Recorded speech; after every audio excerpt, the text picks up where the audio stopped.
What's up, fight fans? This is the Fights Tonight podcast. I'm Travis Bohemus here with my co-host Luis Romero. Luis, what's good? Hey, how you doing, Travis? How you feeling? We just got done training. Doing good. Hurting a little bit, but I won't complain too much. Yeah. So we got two different sports to break down this week. We're gonna do the UFC Fight Night card, headlined by Calvin Kattar and Josh Emmett, and the boxing unification fight at light heavyweight between Beterbiev and Joe Smith Jr. So we're going to start off with the UFC fight card. Starting on the prelims, we have Roman Dolidze versus Kyle Dawkins. I like Dawkins. He's got good boxing, like his brother who just fought Derek Lewis at heavyweight. Dawkins, good wrestler too.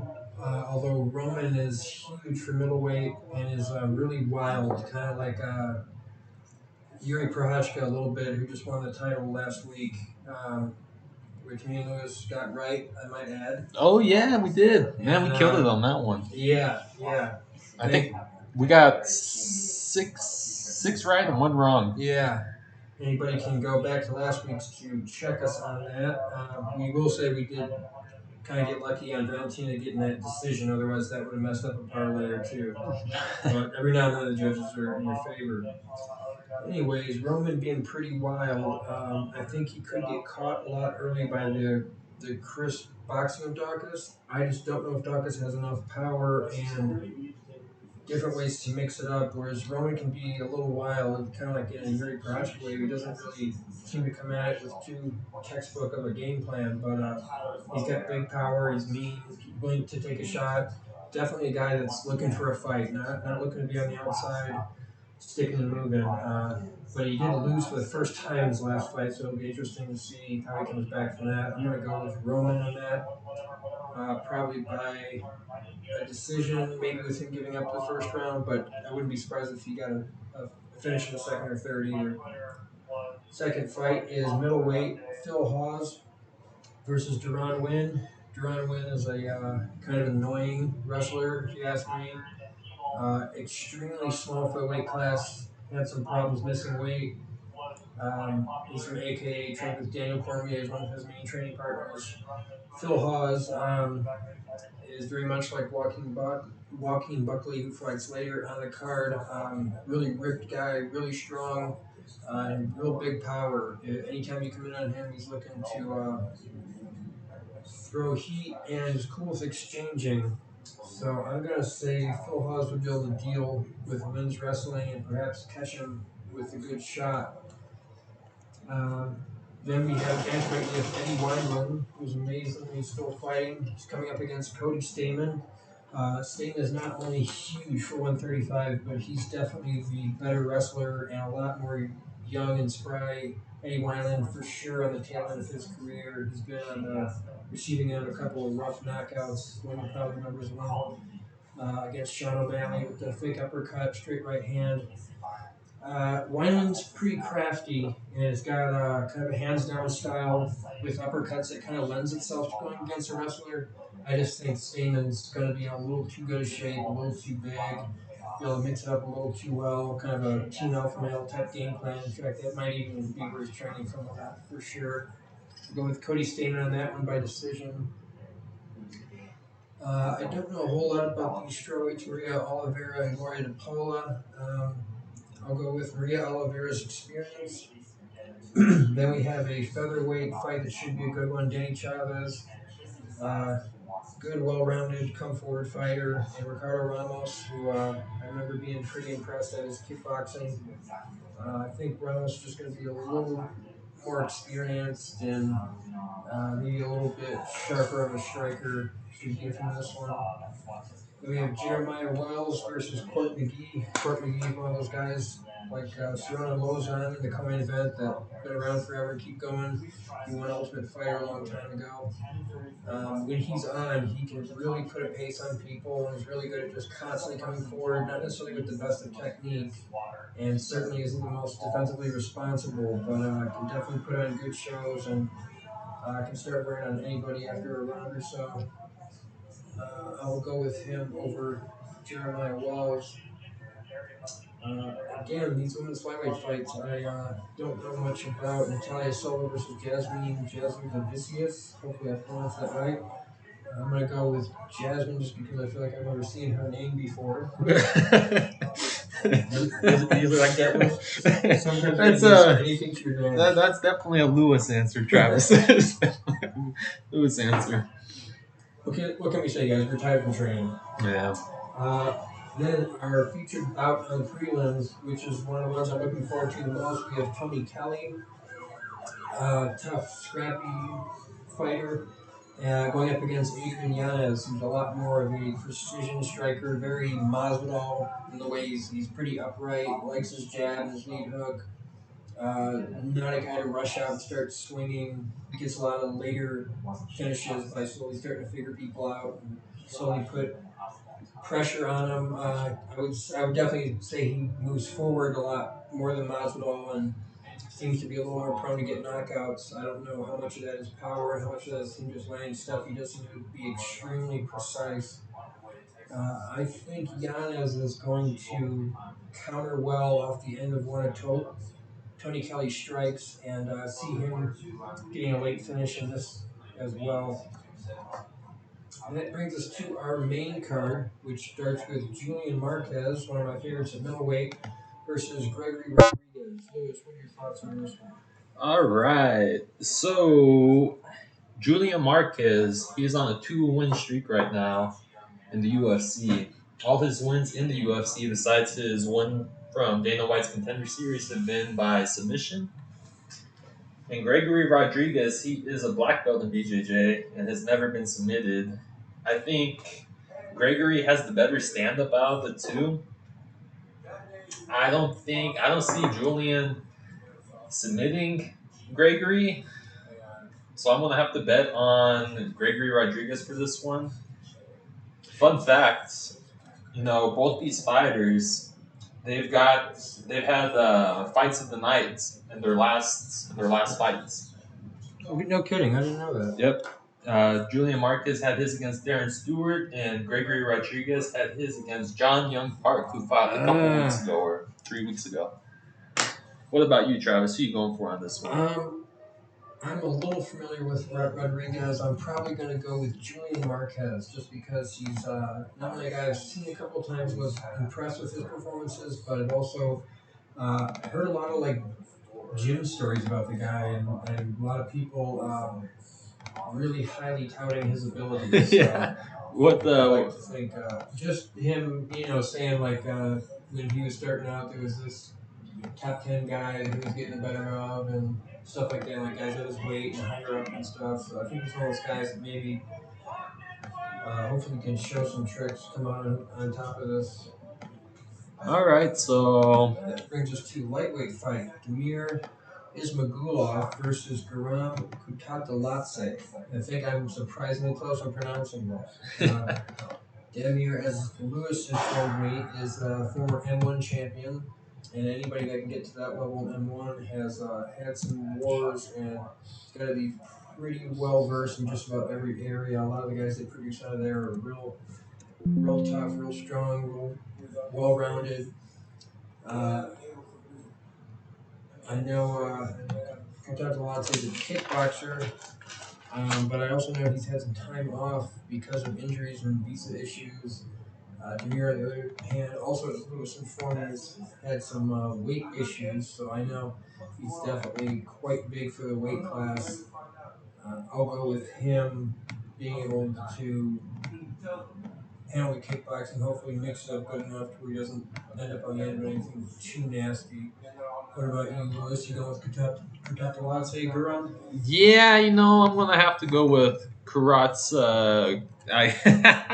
Oh my goodness, I butchered these names. Yeah, I'm gonna have to go with him, man. I think he's the better kickboxer out of the two. Demir.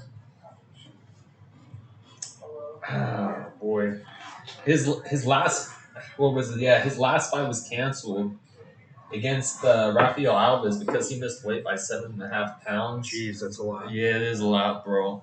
So I should have checked this. Oh, that's right. The weight hasn't happened yet. No, yeah, we're early on this Hopefully one. he'll make weight for this one. Otherwise, this might end up getting scrapped. Maybe we shouldn't bet on this one, huh? Yeah. If he does come in, expect him to be heavy. Yeah, so with this fight, bro, I think I'm gonna have to go with Guram. He doesn't have as many wins as Demir. Demir, his record right now is 23 wins, 1 loss, and Guram's is 12 wins, 2 losses. But yeah, I'm gonna side with Guram on this one. Let's see. Let's see. Next fight, Joaquin Buckley. Yeah. Who is the next fight, Travis? My bad. You're right. It's Joaquin Buckley versus Albert Duraev. Tough, gritty guy. Kind of reminds me of Ishmailov. Um, Joaquin Buckley, decent on the ground from what I remember. Kind of, as you can tell by his physique, more of a strong, heavy presence on top type guy than a slick submissions off his back. He does have good power though, and if anybody remembers, he had that really cool knockout where he threw a side kick or a front kick. The guy caught it, and he jumped in the air and spinning back kicked him in the face with his other leg, which was a really good, I believe, one knockout of the year. Unfortunately, he's also been on the end of a couple of rough knockouts himself. I believe the Beverly Hills Ninja guy got him. And the one I remember the most is Kevin Holland, who oddly enough was fighting right after him, where Joaquin Buckley was caught with a straight right hand distance. So he seems to, not that he's not able to be knocked out by a short shot inside, but definitely seems to have a hard time with long range striking. Albert Duraev isn't going to be bringing much of that, however, so they should make it a little bit easier for Buckley. That being said, I think I'm going to go for Albert Duraev. I think he'll be able to mix it up a little bit better and perhaps take advantage of Buckley not being on the streak. What about you, Bills? Buckley, I think he has a lot more power. He's more explosive. I think if he can get a quick, if he doesn't mess around or kind of get a feel when they touch gloves in round 1 or round 2 or round 3 or how many ever rounds this goes, if he can make it quick in one of those rounds, I think he'll be able to surprise Duraev with his power. But if he can't do that, I can see Albert holding him on the ground or getting him up against the cage and doing what he's always done in his past fights and just kind of taking it to the ground and ground pound from there. I don't know how great of a grappler Buckley is, and that's why I'm going to have to side with Albert on this one. So you're going with who are you going I'm with? going with Duraev too, I think. Whoa! I messed them up. I put us both for Buckley. Woo! Well, let me fix that, guys. Technical error. My bad. Big dog Louie messed up. Hold up. We don't want you guys betting on the wrong one. There we go. Who's on the next fight, Travis? The next one is Tim Dirty Bird Means versus Kevin Holland, who Dana White refers to as Big Mouth. Came off the Contender Series, wasn't going to get a call, then he did. To fight Thiago Santos on short notice, a weight class or 2 up, which is pretty admirable. He's just spent a good amount of time at middleweight where he was having a little trouble with some of the wrestlers up there. He's really tall for welterweight because of that. I'm sure he's got a good cut. Tim Means, veteran, been around for a long time. Tim Means, oddly enough, was actually Masvidal's first UFC fight, and that was at lightweight a long time ago. So Means has been in for a long time. He's coming up from lightweight, whereas Kevin Holland is a lot more recently coming down from middleweight. Tim Means definitely will be more experienced and stuff in there. That being said, Kevin Holland, pretty crafty himself. See him get finishes from about everywhere, and especially see if he get good power in some weird positions like he did against Jacare. Had a lot of good wins along with some of those losses at middleweight before he came down. Also known for talking a lot during the fight in between rounds, which I find very entertaining.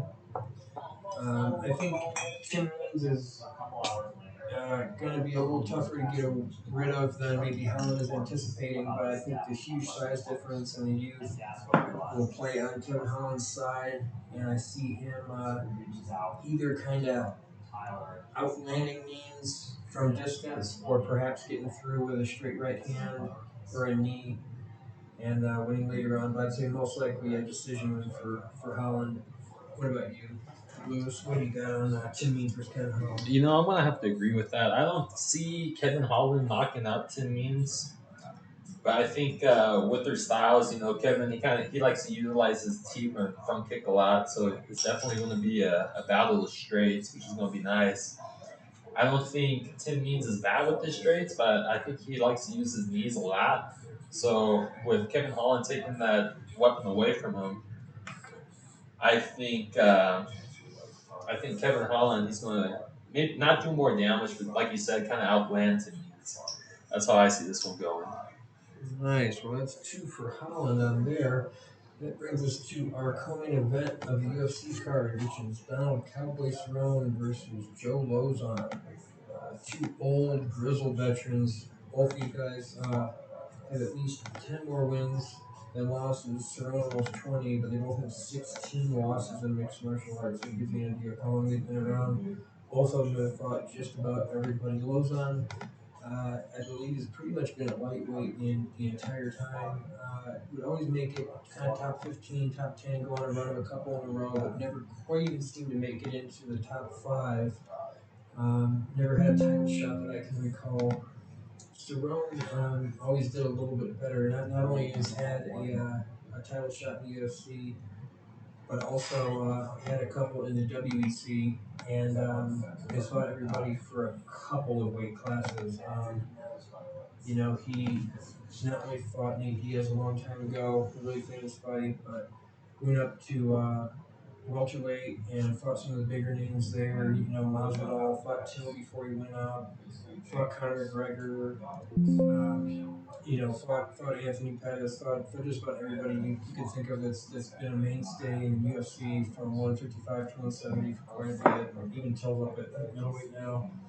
Uh, Cerrone also fought Charles Oliveira, who is the champion at this weight class. So Cerrone, he's fought quite a bit of champions. man, Conor McGregor. Yeah, that's one thing that by him always being in the top 10, always being willing to fight guys on short notice. He's got a lot of big fights that maybe a lot of other guys with that many losses wouldn't have. But easy to take losses when you're fighting guys like that. Also fought Benson Henderson 3 times, who's the guy that took the belt from Frankie Edgar. Fought Rafael dos Anjos. Man, So a lot of fights. And Cerrone's, I've seen him end up on the good side of the decision or two, but I've also seen him have some tough ones. I remember him fighting Nico Price a little while ago up at welterweight, which was a fight nobody wants, and it went to a draw, which was funny because Nico Price was like all happy about the draw. And Cowboy was last week kind of bummed about it. Also, his last fight with Anthony Pettis, they had a rematch, and it kind of seemed like Cowboy might have gotten the better of it, and Pettis got the decision, if I'm remembering that right. And so, had a lot of huge fights. I think this is could be one of the last fights, if not the last, for both guys. I think there was a rumor that he was saying like he wanted to hit 40 fights before he retired, if I remember right. Well, I might be wrong. Maybe it's 50 because he's at 52 fights right now. It says 36 and 16. That's you talking about Lozon? No, I was talking about. Yeah, You're probably right. It probably is 50. I've got him at 52 and then 2 no contests. Wow, what the Lozon would be at 46. No, 44. Man, 40. So yeah, that's a lot of MMA fights, and both of them. Joe Lozon, he came in against Jens Pulver on short notice when Jens Pulver was like on his comeback after losing the belt. Like he retained his belt against BJ Penn way back in the day at lightweight, and Pulver came in and got like a shocking upset knockout against Jens Pulver, which was like really crazy at the time. And Pulver was like a knockout guy that was trained with Matt Hughes and stuff. And then what's funny is then Joe Lozon ended up on the same season Ultimate Fighter that Jens Pulver coached against BJ Penn. What? Yeah, so it's like really weird. That is weird, bro. So like one of the coaches got knocked out by like one of the people on the other team. So it was really strange. That is pretty weird. Really entertaining season. He was also on the same team as Nate Diaz. Nate Diaz like switched at the end. Joe Lozon? Or the guy on the UFC? I want to say Lozon and Nate Diaz were on the same. Cole Miller. There's a lot of good people on that. on that season of Ultimate Fighter is very entertaining. Manny Gangarian. We'll have to check it out, Travis. We'll have to Yeah, check it out. season five's a good one. It's not like watch like the highlights of it, but so he's been around, had some big wins too. I'm gonna go with Cerrone. I'd say he's easily the better kickboxer. Lozon might have a little more power, but is nowhere near as good at landing it. Lozon's a little bit probably at a higher level on the ground, but not only is that not a for sure until you see him grapple, but also I think Cowboy is more so experienced on the ground that I don't think Lozano will necessarily be able to take it there and just dominate him and get a finish. Right, right. For all the times Cowboys lost, it's kind of been by being bull rushed early. It's never really been by being taken to the ground and just owned. So I see Cerrone being able to keep this standing for most of it and kind of picking Lozano apart more and more as the fight goes on. Maybe getting the finish, just because Lozano's had a kind of tough road lately, but could be a decision. What about you, Lewis? What do you think on Cowboy and Lozano? I'm not sure if Cowboy if he'll get the finish. I have a feeling it might go to decision, but I'm definitely gonna have to side with Cerrone on this one. Fun fact: me and Donald we share the same birthday, both March 29th babies. Really? Yeah, that's No kidding. yeah. I like him as a fighter. I think he's a little bit of a slow starter in the beginning. It's funny because these guys. You told them that they were supposed to fight and then this one got canceled. Oh, that's right. I forgot about Yeah, that. It was a card we did a little while ago where a couple hours before the fight was supposed to happen, I believe Cowboy had to pull out with some type of unknown illness. They made sure to say it wasn't COVID, and looks like they rescheduled this one again. I just don't remember ever hearing what happened. Yeah, I didn't hear it either. Maybe food poisoning or something. I can't remember. But yeah, I think Lozon, he's a little bit of a fast starter. I don't think he's very explosive. I don't think it's going to be anything crazy that Donald hasn't experienced. Like you said, he's fought a lot of former champions. Well, I will say he does have a tough cut to 155. Like, he never looks like he's enjoying himself too much, like a couple days before. Yeah, maybe that's what it was. Maybe it was the cut, bro. Maybe that's what did it or something. I don't know. Trying to rehydrate. Maybe. Yeah, if he could keep his I don't know, keep it from going from a doctor's stoppage or his nose bleeding too much or something. He definitely has this. I think he has it in the bag, bro. I'm gonna side with Donald. Yeah, I'm going with Donald on this one. Okay. That's two for Donald. After the Battle of the Legends, like a co-main event, we have a featherweight 5-round main event between Calvin Kattar, fresh off his quite impressive win over Giga Chikadze, and we have Josh Emmett, who I don't. His last fight was last one from him. I remember was that fight against Shane Burgos, where he had a very impressive knockout. No, he won a decision over Dan Ige his last one. Burgos was before that, so he's only fought once in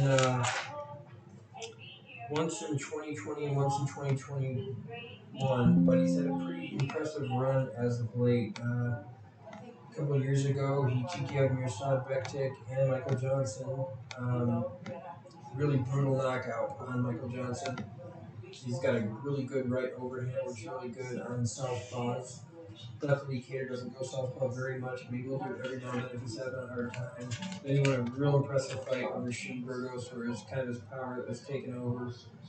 And his last week, he Dan Ige, who oddly enough has also fought Calvin Kattar and lost to him fairly recently. This is one where Emmett clearly has more power, and I think is the better wrestler too. He's also a real explosive, really stocky, strong guy, always pressing forward, never backing up unless he's hurt. Calvin Kattar is definitely the more crafty outfighter of the two. Got a really good jab and a straight right hand, and sometimes can be a bit limited by it, which I certainly have sympathy for. He can mix in some kicks and some knees every now and then. He's got a good uppercut left hook when he shows it. I've seen him go southpaw a few times to, throw what looks like a short combination. He'll use in sparring, or maybe he's worked on the mitts, but pretty much keeps it right-handed. Josh Emmett every now and then will kind of step through one of his big right hooks and throw a big left overhand from southpaw, but he's kind of similar where he keeps it right-handed pretty much, and whereas Calvin Kattar relies on the 1-2 heavily, Emmett's definitely left hook, and mainly a jab and overhand right type guy. He's caught a lot of guys with it. He's probably only lost twice and has been in the UFC for a handful of years. Calvin Kattar's probably definitely fought the higher level of competition, especially recently. Had that 3-round main event with Zabit out in Russia, who just announced his retirement for today, from what I understand. So it's a real bummer for the featherweight division to not see Zabit Magomedov get matched up against Holloway or Yair Rodriguez, how we were hoping. But Kattar's fought him, and also had an impressive knockout Jeremy Stevens. He had that fight with Max Holloway, which was a main event where Max kind of dominated the fight, but it seemed like it was a good experience for Kattar because he really put it into good use against that last fight against Giga Chikadze, kind of being a little more aggressive, getting out there and mixing in takedowns a little better. I think Calvin Kattar will win this one, but I think it's closer than it seems. Josh Emmett's got big power and is kind of used to getting outpointed, outjabbed for a couple rounds and needing to land it. If he could do kind of what Jose Aldo did with Rob Font, where you kind of crack the guy just enough to always keep him really timid and kind of back him up and really reacting to your feints, I think poor Kattar will get his nose broken for what's got to be the 10th time or something. He seems to be bleeding profusely from it every time I see him fight. So I think, unfortunately, him having a bit of a lack of head movement, I do see him eating that overhand at least a couple times. I think he may get wobbled or staggered by it, but I can't say I've ever seen him finish, especially in that Holloway fight. The guy can really take some shots. So I think he'll survive it, though maybe not without some blood.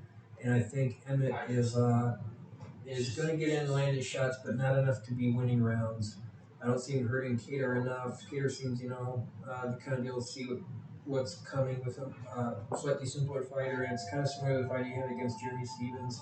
He seems pretty good at stepping in and countering big strikes with the elbows and stuff. So I think Kattar will get it, but there's a chance that he's not able to put Emmett away, and that this ends up having to be kind of a sloppy, closely contested, bloody 5-round fight. But I'm going to go with Calvin Kattar on points most likely, but perhaps a stoppage a couple rounds in. What are you thinking on this main event between Calvin Kattar and Josh Emmett? I think this is going to be a boringer fight that we see out of Calvin Kattar. I think Josh Emmett, like you said, like he has a really good right hand, but once he lands something, he's always moving backwards, especially with that short height he has. He with Calvin Kattar having that 2-inch reach advantage and that it doesn't really matter with this height, but that 2-inch reach advantage, like I don't think this one's gonna be a brawl like his past previous ones.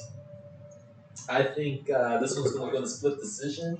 I think if Calvin Kattar, if he can fight like Josh Emmett, this one and kind of move back to when Josh Emmett pushed forward, I think he'll win by split decision. But there might be Josh might get lucky with the knockout. If one of those right hands do connect, I mean Josh is a big boy, bro. I was watching some of his previous fights, and he has a massive back. Yeah. And some people say that power comes from the back, so I'm not. I could believe it with him. Yeah, so I'm gonna lean with Calvin. He won me my last bet that I bet on him with against Giga. I'm gonna put my faith in him again this time. I'm not sure who's the favorite in this fight. I think Calvin's the favorite right now. It could change by fight night, but we'll see. Who's next on the card? Well, before we move on to that, I'm going to give them. It's only really this main event, Beterbiev and Joe Smith, that we would be including in our parlay. So real quick, anybody that is trying to bet, of course, take this with a grain of salt, like always. But I would say your surest bets go Stamen. Pick Adrian Yanez.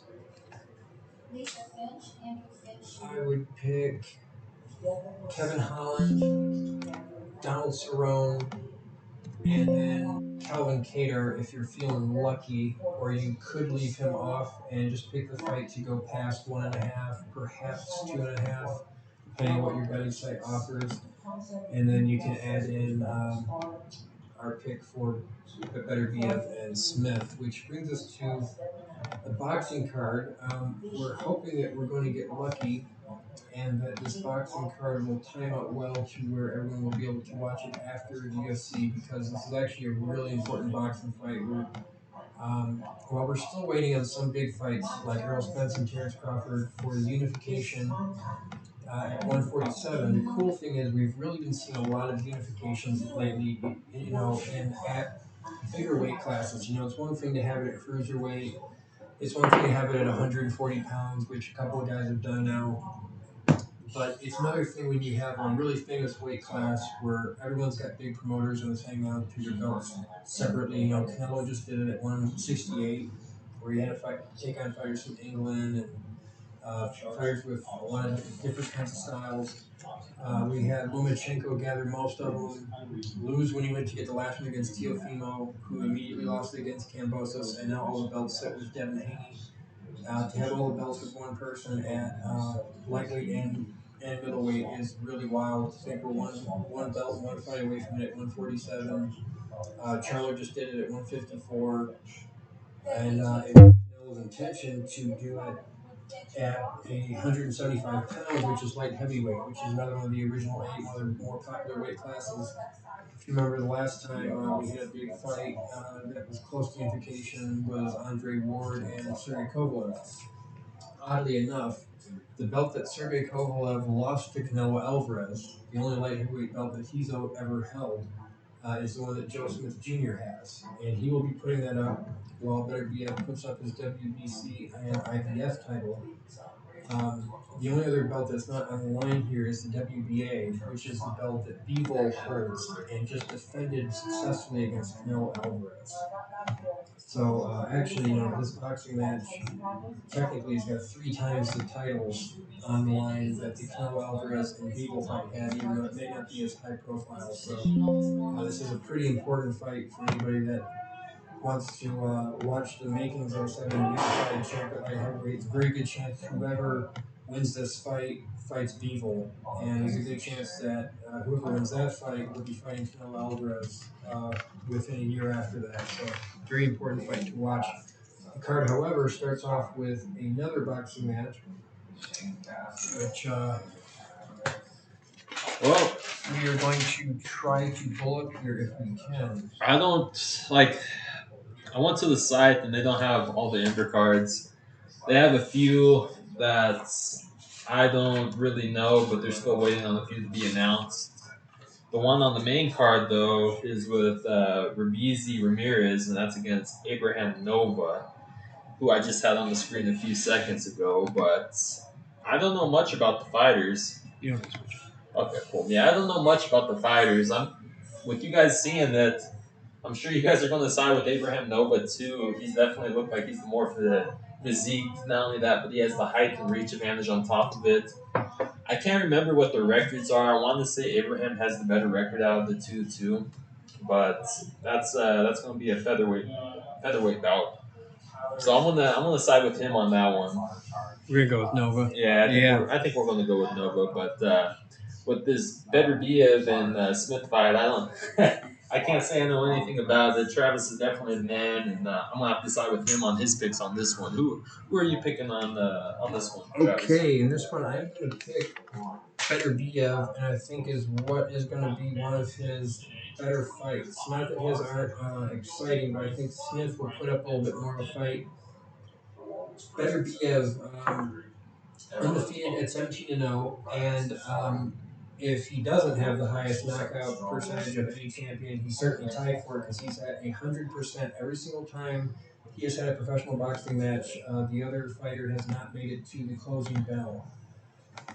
Beterbiev won his belt a couple times from Alexander Vosic, who a lot of you may not know, but is a training partner of Alexander Usyk and Vasily Lomachenko. Doesn't train anymore. At the end of his career, he was training with Teddy Atlas, oddly enough. Whoa, how cool! And Alexander Vosic was garnering a name for himself early because the guy he... For those that don't know, Teddy Atlas is our rival. we're gonna catch up to him one day on viewers, and in the subscribers. I'm calling it now. He's definitely a legend in the sport, but you best watch out, Teddy. Lewis put that correctly. We're coming from a totally different angle. He's an older boxing trainer. I believe he had some amateur fights young, but is breaking it down like an old trainer would. Whereas me and Lewis are a couple up and coming fighters that are breaking stuff down after training. So we're looking at stuff a little bit differently. Hopefully that gives a different breakup.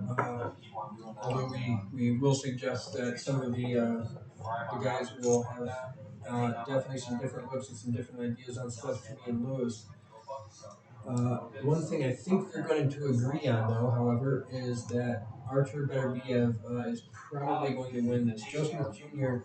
certainly no slouch. The only guy to ever finish Bernard Hopkins, though it was quite late in Bernard Hopkins' career. One of the three losses that Smith has is to Beevil, who just beat Canelo Alvarez. So Smith Jr. at least will be able to say he's faced the only champions of his weight class after this fight. Beterbiev was a fight they were hoping to make with Beevil for a while back, since they're both the two tough European light heavyweight champions that no one was looking to fight. Beterbiev has the WBC and the IBF, which he won separately. The WBC he got from Alexander Vosic, and I believe he got the IBF from Eleider Alvarez, but I'm not sure. Both of these fighters actually fought and beat Eleider Alvarez, who's another tough 175er. Thing is Smith is rangy and kind of awkward. Hits really hard. Got a lot of knockouts. Not quite as many, or not quite as at a high percentage as Beterbiev. Definitely quite a dangerous fighter. The only one to finish Bernard Hopkins, like I said. But Beterbiev, part of the reason he's never been beaten so far is that he's got a good amateur background where he performed really well in international competition, and he's a little bit more polished than Smith. He's not really going to wow anybody with the craziest slickest move or anything, but a really tough, durable, mentally strong guy, defensively responsible, quite quick for the weight class, but hits hard as well. He's got some early knockouts, but mainly he's kind of got a Canelo Alvarez thing where it's that later third, kind of the eighth, ninth, 10th round that he seems to be able to get people out of there. They seem to be able to keep up with him and kind of put up a fight for the first 6 rounds, but he kind of draws you into more of a fight than a boxing match. I think Beterbiev is going to be a little bit too tough for Smith. I do think this one could, like a potential fight with Beevil or Canelo, I think could end that knockout streak that he's been on. But there is a chance that he's able to still get it down that 10th, 11th, 12th round. I think the big difference here is the amateur backgrounds. That's why Beterbiev comes off to me as a little more polished and a little more crisp and stuff. I think Smith Jr. is definitely going to land his share of punches, and I think it'll be kind of gritty for the first 6. But after that, I see Beterbiev finding a way to take control either tactically or through a combination of shots, and Smith just feeling like he can't quite kind of keep him off him. That being said, I'm going to go with Beterbiev. I would definitely do money line on this just because of how tough Joe Smith Jr. is, him being kind of rangy. But I wouldn't be shocked if Beterbiev got a late finish. He has it every single other one of his fights, so it wouldn't be the craziest thing in the world to bet that to happen tonight. Whoever wins, like I said earlier, will have the WBC, IBF, and WBO, and hopefully will be unifying with Beagle for his WBA. That way, there'll be a unified champion at 175 also. And after Canelo Alvarez defends all of his 4 belts, the weight class under at 168 at super middleweight. Hopefully, he said he plans on going back up and avenging the loss to Beevil. I would have to imagine if Beevil lost to the winner of this fight, say it's Beterbiev, that would be a real enticing fight for Canelo Alvarez, where he could win one fight and win all the belts at the weight class that he just lost a fight at. So whoever comes out on top of this fight, look for them to be in some really big, important fights, both historically and pay-per-view wise, in the next year and a half. That about concludes our podcast breaking this down. Me and Lewis, of course, will try to meet up or Zoom in and do a live fight broadcast, just in case you guys get tired of the UFC commentators, want to hear somebody else's take on it. Lewis, did I give you any ideas for any last messages for our viewers or anything? Ooh, last messages. Ooh, I want to give a shout out to Travis. He made his debut last week in the jiu-jitsu. He killed it. I won't be honest with you. I don't know how he didn't dislocate the other guy's ankle. He had him in a deep ankle lock. The other guy was super tough. His other fight too, he had a pretty. I think you had a Dars on him, right? No, just was getting close to it. Yeah, okay, yeah, at the end of the match, but he went up against a really high level blue belt who double golden in some of his previous matches. Travis is still pretty new to jiu-jitsu, but he's killing it in the gym. He's tapping out some of our purple belts and blue belts in our gym. Really impressive, really impressive. So big shout out to him. But besides that, I don't have much to say. Besides, like and subscribe to our podcast. And that's about it. Thanks for the shout out, Louie, and we will see you guys on a live broadcast, hopefully for the UFC fights. Everybody, place your bets and make sure you're doing some thinking before I don't get greedy and put too many fights on there later. Deuces.